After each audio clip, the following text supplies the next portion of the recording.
주신 말씀은 사도행전 2장 1절에서 4절 말씀입니다. 사도행전 2장 1절에서 4절 목소리로 함께 봉독합니다. 시작. 오순절날이 이미 이르매 그들이 다같이 한 곳에 모였더니 불현이 하늘로부터 급하고 강한 바람 같은 소리가 있어 그들이 앉은 집에 가득하며 마치 그의 혀처럼 갈라지는 것들이 그들에게 보여 각 사람 위에 하나씩 임하여 있더니 그들이 다 성령의 충만함을 받고 성령이 말하게 하심을 따라 다른 언어들로 말하기를 시작하니라. 그러니까 유월절 이스라엘 백성들이 하나님의 은혜로 말미암아 출애굽하고 난 이후부터 50일이 지났을 때 말 그대로 오순절날 지켰던 절기예요. 그래서 매추주의를 또 다른 말로 오순절이다 그렇게 얘기합니다. 그래서 우리가 이 매추주일 그리고 또 오순절 여기까지 끝나느냐, 신약에 보면 사도행전 2장 오늘 본문에 오순절 날이 이미 이르매라면서 그때 무슨 일이 있었느냐? 성령 강림이 있어요. 그래서 신약 시대에 우리가 저거 보면 우리 또한 신약 시대를 살아가고 있기 때문에 이 오순절은 곧 우리에게는 성령 강림 주일이다. 그래서 맥주절, 또 다른 말로 오순절, 그리고 또 다른 말로 이 성령 강림 주일, 이건 같은 맥락으로 흐르고 있다. 그럼 이게 어떻게 같은 맥락으로 흐르고 있느냐?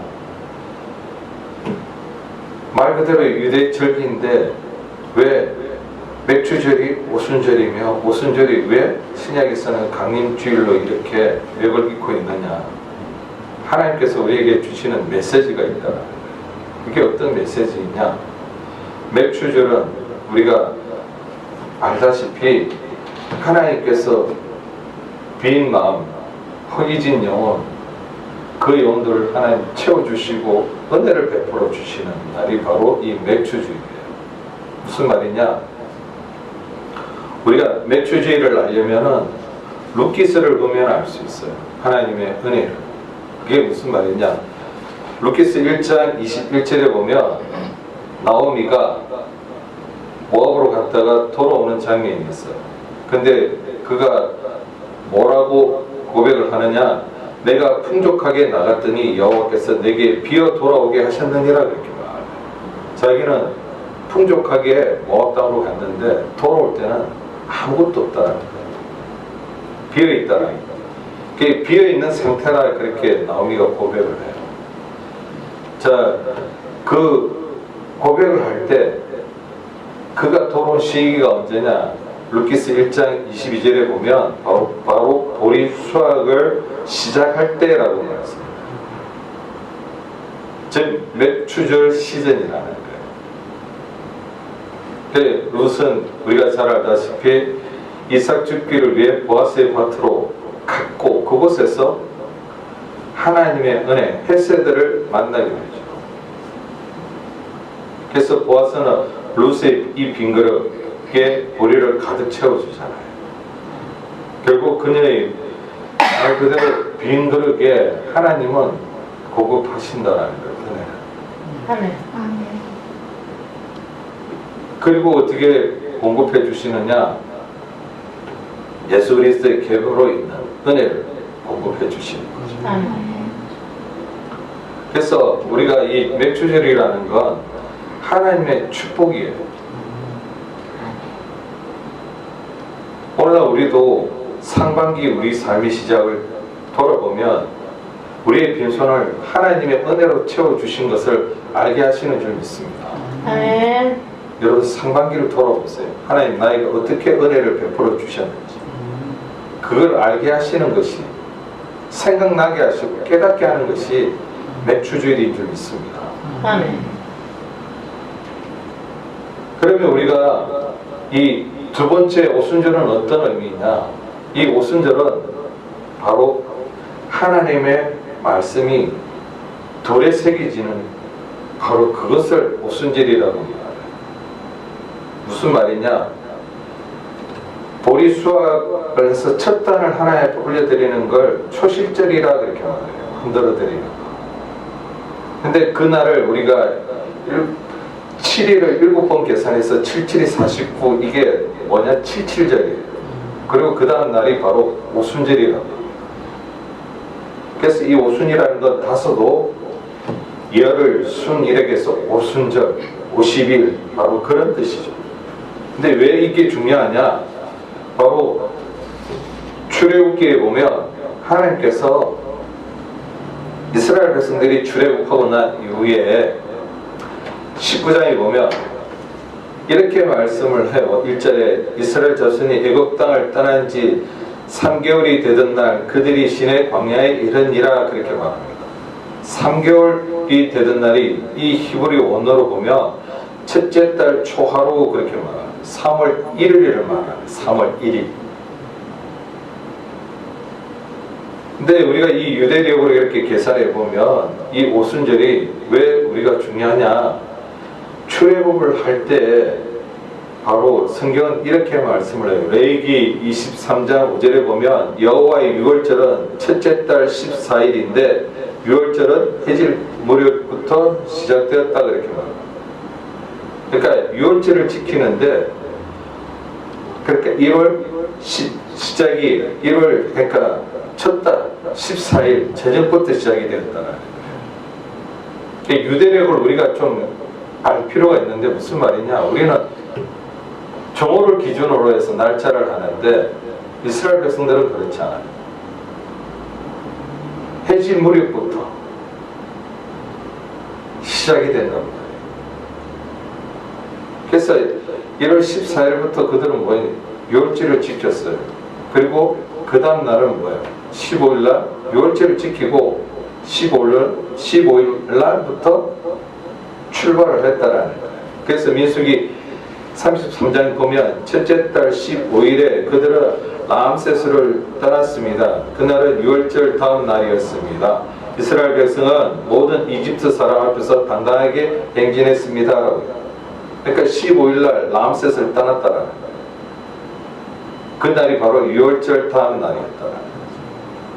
그리고 오늘 본문 출애굽기 19장 1절에 보면 이스라엘 자손이 애굽 땅을 떠난 지 3개월이 되던 날, 즉 첫째 달 초하루 3월 1일이라는 거죠. 이걸 계산하면 우리가 출애굽한 날로부터 15일부터 3월 1일까지 일수를 계산해 보면 1월 달이 30일로 이렇게 정해져 있고 유대력에 보면 우리는 큰 달이 있고 작은 달이 있잖아요. 그런데 그들은 30일이에요. 이걸 계산을 해보면 1월 달에 14일 날이 유월절을 지키고 15일 날부터 출발을 했기 때문에 날수를 계산해 보면 1월 달이 16일이에요. 그리고 2월 달이 30일이에요. 그리고 3월 달이 뭐예요? 초하루니까 하루고 이걸 토탈하면 47일이에요. 자, 그렇게 총 47일 걸려서 시내 광야에 왔다라는 거예요. 시내산에. 그리고 난 3월 3일 날 50일째 될 때 뭘 했느냐? 모세는 하나님의 법궤 말씀을 받았다. 어떻게 받았느냐? 이스라엘 백성들이 다 들을 수 있는 구름이 빽빽하게 쳐서 하나님의 임재를 보면서 하나님이 하나님 되심을 알 수 있도록. 그래서 19장 출애굽기 19장 9절부터 보면 이렇게 말씀하는 거예요. 출애굽기 한번 19장 한번 읽어볼까요? 시작. 여호와께서 모세에게 이르시되 내가 빽빽한 구름 가운데서 내게 임함은 내가 너와 말하는 것을 백성들이 듣게 하며 또한 너를 영영히 믿게 하려 함이니라. 모세가 백성의 말을 여호와께 아뢰었으므로. 아멘. 그 여호와께서 모세에게 이르시되 내가 빽빽한 구름 가운데서 내게 임함은 내가 너와 말하는 것을 백성들이 듣게 하며 너와 말하는 것을 듣게 할 뿐만 아니라 또한 너를 영원히 믿게 하려 함이라 그렇게 말씀합니다. 그러니까 하나님이 빽빽한 구름 가운데 임재하시는 건 뭘 말하는 거예요? 내가 너와 하나님이 모세와 말하는 걸 백성들이 듣고 믿게 하기 위함이라. 아멘. 그래서 뭘 하라고 하시느냐 10절부터 보면 이제 첫째 날 했으니까 오늘과 내일 그들을 성결하게 하며 그들의 옷을 빨게 하고 그렇게 말해요. 이틀 동안 뭘 하는 거예요? 성결하게 하라. 그리고 셋째 날 11절에 보면 그렇게 준비해서 셋째 날에 기다리게 하라.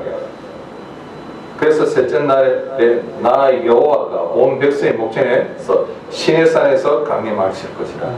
그러니까 50일째 하나님의 임재가 있다라는 거예요. 강력한 임재.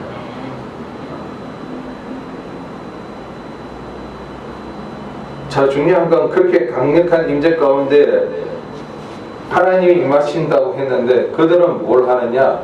하나님께서 들려주신 그 말씀에 감사와 감격으로 그 하나님의 어떻게 정말 그 말씀을 보여주시니까 깨닫고 그 말씀대로 살아야 하는데 근데 그들이 한 행위는 뭐예요? 출애굽기 32장에 보면 그들은 금송아지를 세우고 그걸 신이라고 하는 거예요. 그래서 그 결과 어떻게 됩니까? 레위 지파의 사람들을 통해 3,000명 가량이 죽게 됩니다. 출애굽기 32장 28절에 보면 뭐라고 말을 합니까? 하나님 편의 선자들 나오라 그거 했더니 레위 지파가 나오잖아요. 그들을 통해서 어떻게 합니까? 바로 혈육이 되었던 친족이 되었던 누가 되었던 그들 치게 하는 거야. 죽이라고 하더라고요.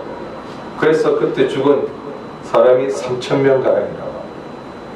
한번 읽어볼까요? 시작. 되셨으니 모세의 말대로 행하매 이날에 백성 중에 3,000명 가량이 죽임을 당하니라. 아멘. 그래요. 하나님은 이 오순절날 성의 강력한 임재를 통해서 하나님의 강력한 임재를 통해서 말씀을 주셨어요. 보여주셨어요. 근데 그들은 그 말씀을 말 그대로 받았는데 모세를 통해서 그건 돌에 새긴 계명이었죠. 그런데 금송아지를 말 그대로 하나님이라고 섬기고 있는 그 모습을 보면서 어떻게 합니까? 모세는 던져버리고 깨뜨려버리고 그 이후에 다시 또 말씀을 받지만 그들이 그 말씀을 따랐느냐? 절기를 지켰느냐? 하나님께 순종했느냐? 아니에요. 왜요? 뭐 때문에 그럴까? 그건 하나님의 말씀이 문자로 있기 때문에.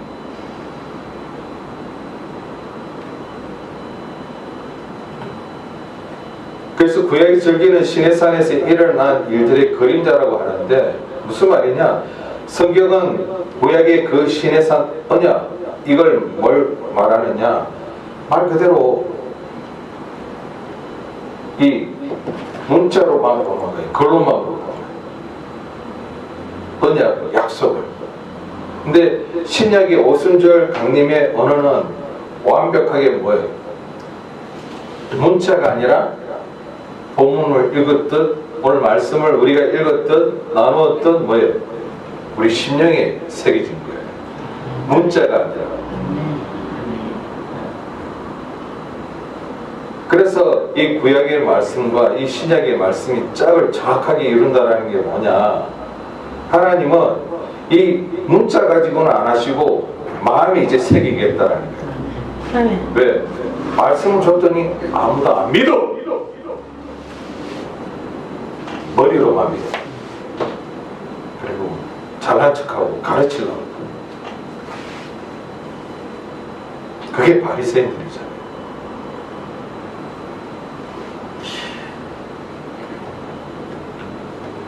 그래서 이제 마음에 새기겠다고 예레미야를 통해서 말씀하신 거예요.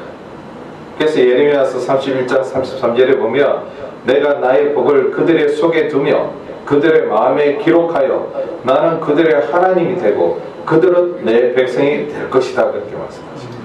무슨 말이에요? 이제 이 글로 안 하겠다라는 거예요. 돌에 안 새기겠다라는, 문자로 하지 않겠다라는 거예요. 내 마음에 새기겠다. 우리 마음에 새기겠다. 그래서 내 백성 삼겠다라는 거예요. 그리고 이 성취가 어떻게 이루어졌느냐? 오순절 마가다락방에서 성취가 됩니다.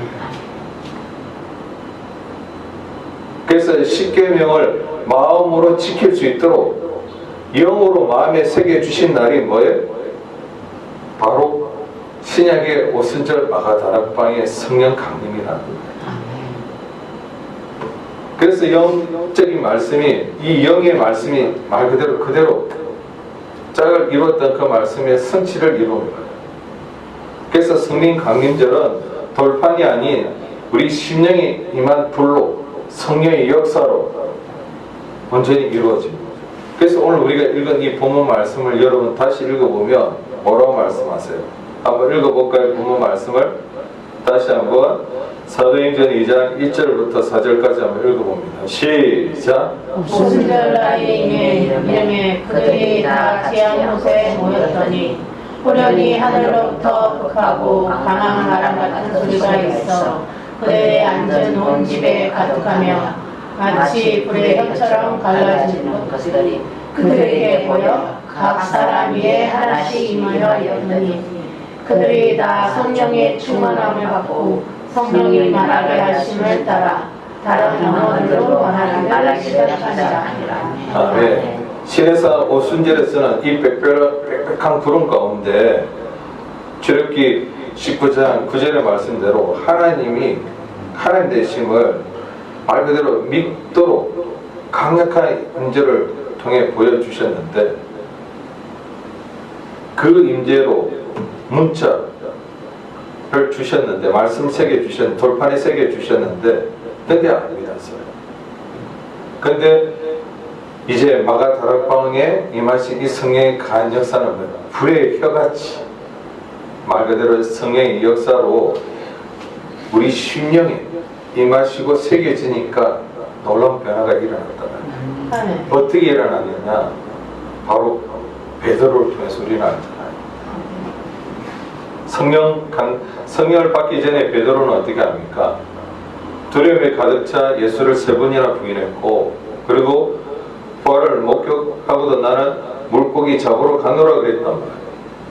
그렇게 옛사람으로 도망쳐 있고 자존감도 낮아 있고 말 그대로 메마른 영혼이었는데 오순절 마가다락방에서 성령을 받고 난 이후에 그는 어떻게 합니까? 두려움도 사라지고 담대함으로 밖에 나가서 복음을 선포하는 거예요.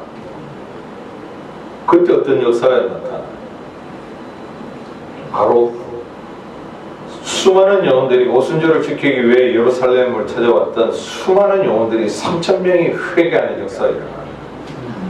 그래서 사도행전 2장 41절에 보면 그 시내산에서 죽었던 3,000명 가량이 어떻게 해요? 회개함으로 3,000명이 구원을 받는 놀라운 일이 일어나요. 사도행전 2장 41절 우리 한번 찾아서 읽어봅니다. 시작. 그만을 받은 사람들은 세례를 받음에 이날의 신도의 수가 3,000이나 더하더라. 아멘. 무슨 말이에요? 성령이 임하니까 말 그대로 돌이 새긴 말씀이 아니라 성령을 통하여 그 말씀이 임하시고 역사하시니까 어떻게 되는 거예요? 영적 수학이 맺혀진다는 거예요. 주께로 돌아오는 영적 수학 멸매돼요. 역사가 일어난다는 거예요. 역사가. 그래서 여러분 우리가 하나님을 믿는다는 게 뭘 믿느냐 그 부분을 정확히 해야 된다는 거예요.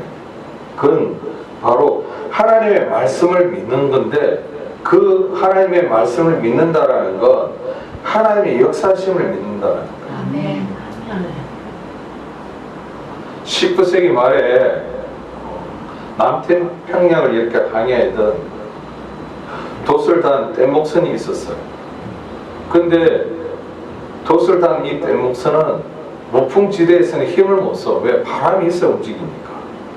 며칠째 바람이 불지를 않으니까 그냥 표류하는 거야.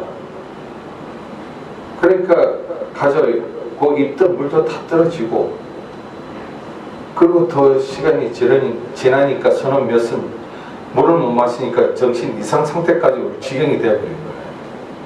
그렇게 괴로워하고 있는데 저 멀리서 전기선이 지나가는 거예요. 전기선. 전기기관 배가 석탄을 떼서 그 물로 움직이는 배가 지나가고 있는 거예요. 그러니까 사람들이 막 외치는 거예요. 물 좀 달라. 그러니까 저기서 뭐라고 하는 게 전기기관차 배가 뭐라고 하는데 안 들려. 그래서 더 힘을 내서 물 좀 달라고 막 했더니 저기서 이제 들려지는 거예요. 확성기를 가지고 뭐라고 얘기하느냐면 두레박을 내려서 그 물을 퍼마시라는 거야. 그러니까 막 그 말을 들으니까 사람들이 정신이 혼미했다고 그 말을 듣는 순간 막 화가 이만하다는 거야. 아니 바닷물을 마시라고?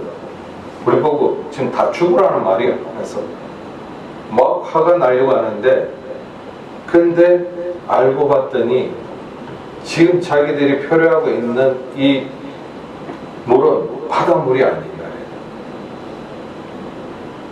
대륙에서 뿜어져 나오는 거대한 아마존 강의 이 민물이 바다로 수천 킬로나 이렇게 밀려 들어와서 색깔은 뭐예요? 겉보기에는 이렇게 파랗고 짜게 짠 바다같이 보이는데 그 물은 바닷물이 아니라 민물이라.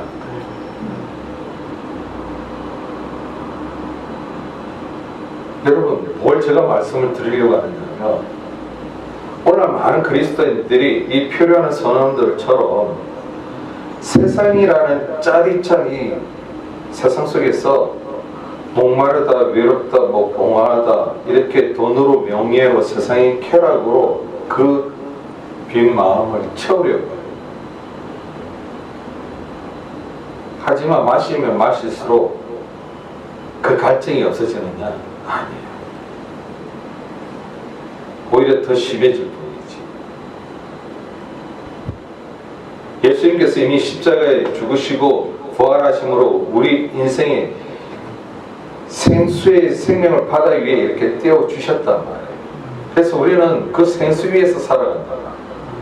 그래서 예수님을 마시면 당신이 참된 음료라고 말씀해 주셨고 생명수라고 말씀해 주셨단 말이에요. 그래서 예수를 마시면 되는 거예요. 근데 마셔. 다 예수 믿는데, 근데 삶을 들여다보다 보면 가난 심령이야. Why? 왜요?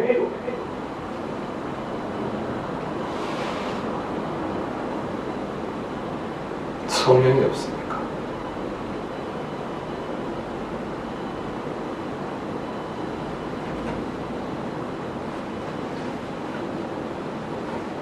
성령이 주시는 은혜가 없으니까. 내 힘으로 사는 것이 예수입니다.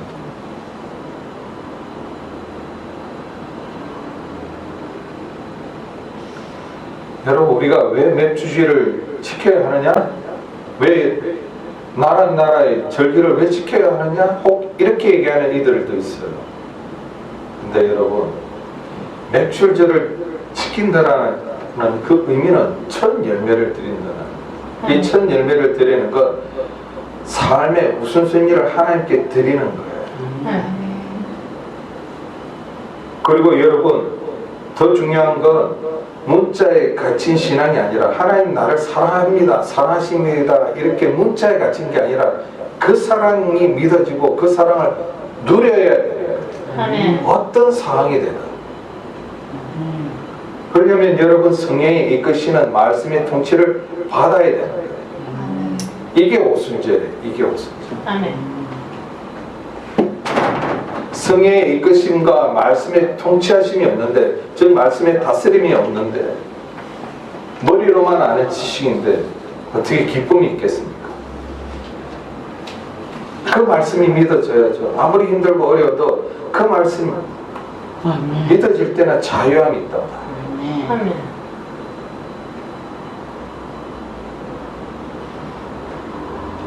그래서 여러분, 우리는 하나님의 말씀을 믿는다라는 건 뭘 말하느냐? 그 말씀에 자유함이 있는 거예요.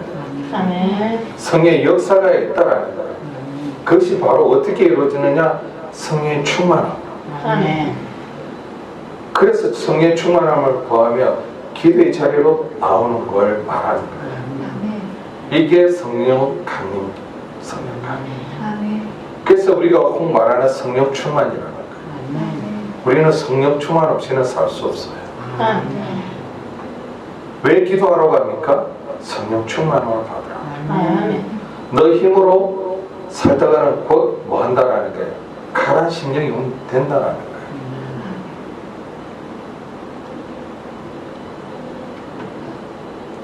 그래서 우리 힘으로는 세상을 이길 수 없고, 우리 힘으로는 영혼의 공허함을 채울 수 없다라는 거예요.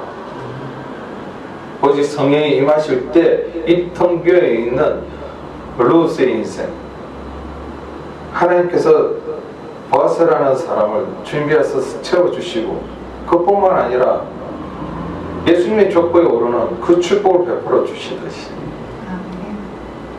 여러분, 베드로가 그렇게 겁만 안고 주님과 3년 6개월 동안 동거동락했지만 부활하신 주님을 보았는데도 불구하고 다시 고향에 돌아가서 뭐 했습니까? 토항질하고 그렇게 인생을 허비하려 했지만 하나님은 그를 다시금 어떻게 해요? 성령을 부으셔서 삶의 변화를 주신 줄 믿습니다. 아멘. 그렇다면 저와 여러분은 어떻게 해야 되겠습니까?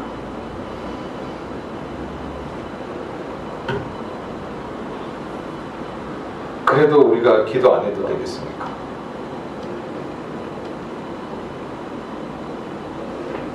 여러분, 우리는 내 생각, 내 고집으로 여러분 하는 모든 걸 내려놓고 하나님께서 생수를 베풀어 주셨기 때문에 두레박을 내려야 될 줄 믿습니다. 아멘.